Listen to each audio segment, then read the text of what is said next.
سونا پہننا، سونا نہیں، سوتے تو ہیں سارے، سونا پہننا مرد پر حرام ہے۔ اسی طرح نکاح ہوتا ہے نا تو ساس ماں جو ہوتی ہے وہ لڑکے کو انگوٹھی پہناتی ہے تو وہ سونے کی پہناتی ہے، ٹھیک ہے؟ اس چیز کا بھی خیال رکھیں کہ جو لڑکے کو انگوٹھی پہنائیں وہ چاندی کی پہنائیں، سونے کی نہ پہنائیں۔ مرد کے لیے سونا اللہ نے حرام کیا ہے، مرد کے لیے اللہ تعالیٰ نے سونے کو حرام فرمایا ہے۔ اور یہ سونا اور چاندی جو ہے نا ان کا نصاب ہے اور ان کی زکوٰۃ ہوتی ہے۔ چونکہ شعبان کا مہینہ شروع ہو گیا، رمضان کی آمد ہے، تو زکوٰۃ کا حساب کریں۔ سونے کا نصاب ہے 7.5 تولے سونا، چاندی کا نصاب ہے 52.5 تولے چاندی، ٹھیک ہے؟ اس کے علاوہ نقدی ہے اور مال تجارت ہے۔ 4 چیزیں ایسی ہیں جو آپ کو صاحب نصاب بناتی ہیں۔ ان 4 چیزوں میں سے کوئی چیز اگر آپ کے پاس ہے تو آپ صاحب نصاب ہیں، آپ کو زکوٰۃ دینی ہے۔ اور زکوٰۃ اسی طرح فرض ہے جس طرح نماز فرض ہے، زکوٰۃ اسی طرح فرض ہے جس طرح روزہ فرض ہے، زکوٰۃ اسی طرح فرض ہے جس طرح حج فرض ہے۔ ہاں جی، اور آج نماز کے اندر تو ہم آگے آگے رہتے ہیں، زکوٰۃ کے معاملے میں ہم پیچھے چلے جاتے ہیں۔ اور غلط فہمی ہمارے ہاں یہ پائی جاتی ہے کہ سونے کا نصاب 7.5 تولے ہے، تو 7.5 تولے تو پورے ہری پور میں 5-6 آدمیوں کے پاس بھی نہیں ہوگا، 500-600 کر لیں، ٹھیک ہے نا؟ لاکھوں میں سے 500-600 کر لیں، بہت کم ہے۔ تو اس طرح سے تو پھر 500-600 آدمی زکوٰۃ دیں اور پورا ہری پور لاکھوں کی تعداد میں، ایسا نہیں ہے۔ چاندی کا نصاب ہے 52.5 تولے چاندی۔ اگر آپ کے پاس 52.5 تولے چاندی کے پیسے ہیں، 1,33,34,000 روپیہ بنتا ہے، نصاب ابھی جاری ہو جائے گا کچھ ہی دنوں میں، اور اتنے پیسے آپ کے پاس سال پورا رہے ہیں نصاب کے بقدر، تو آپ پر زکوٰۃ فرض ہو گئی ہے، آپ زکوٰۃ ادا کریں۔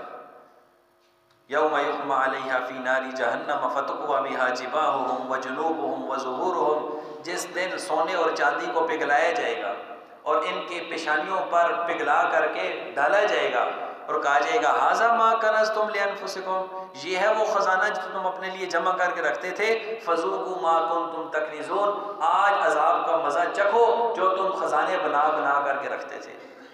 اللہ کے نبی صلی اللہ علیہ وسلم فرمایا کہ مردے کے اوپر سانپ چھوڑا جاتا ہے، ٹھیک ہے، اور وہ آ کر کے جو سانپ ہے وہ سونا اور چاندی جو انسان دنیا میں جمع کرتا ہے، جس کی زکوٰۃ نہیں دیتا، جس کی زکوٰۃ دیتا ہے اس کا حساب نہیں ہے، جس کا زکوٰۃ نہیں دے گا اس کا حساب ہو رہا ہے۔ اور وہ سانپ آتا ہے سونے اور چاندی کی شکل میں اور آ کر کے کہتا ہے، ڈنگ مارتا ہے اس کو، انا مالک، میں تیرا مال ہوں، انا کنزک، میں تیرا خزانہ ہوں۔ وہ آگے سے کہتا ہے نہیں تو تو سانپ ہے، وہ کہتا ہے نہیں سانپ نہیں ہوں، انا کنزک، میں تیرا ATM کارڈ ہوں، میں تیرے ڈیبٹ کارڈ ہوں، میں تیرا بینک بیلنس ہوں، جس میں سے تو اللہ کے بندوں کا حق نہیں نکالتا تھا، آج مجھے اللہ نے تیرے اوپر مسلط کیا ہے کہ میں تجھے ڈھنستا رہوں گا اور قیامت کی صبح تک ڈھنستا رہوں گا۔ تو زکوٰۃ کو اتنا معمولی لینا، ہلکا لینا، یہ اپنی قبر کو خراب کرنے والی بات ہے۔ تو جگر ہم دوسرے معاملات میں اللہ تعالیٰ کے احکامات کی بجاوری کرتے ہیں تو زکوٰۃ کے معاملے میں بہت کوتاہی ہو رہی ہے۔ 97-98% لوگ زکوٰۃ نہیں دیتے، 2% دیتے ہیں، وہ بھی غلط جگہ دیتے ہیں، صحیح جگہ بھی نہیں دے رہے۔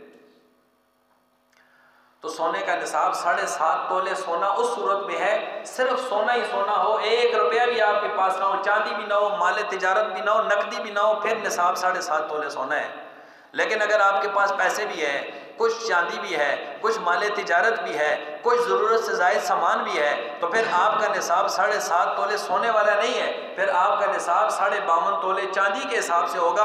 اگر وہ 1,33,34,000 روپے کو پہنچ رہا ہے تو پھر آپ کو اپنے نصاب میں سے، اپنے مال میں سے، اللہ کے راستے میں، اللہ کے بندوں میں سے، مفلس اور غریب لوگوں میں سے، ابن السبیل میں مسافروں کو، اور اللہ کے جو غریب لوگ ہیں جو اللہ کی مخلوق میں سے، ان پر آپ کو دینا فرض ہے۔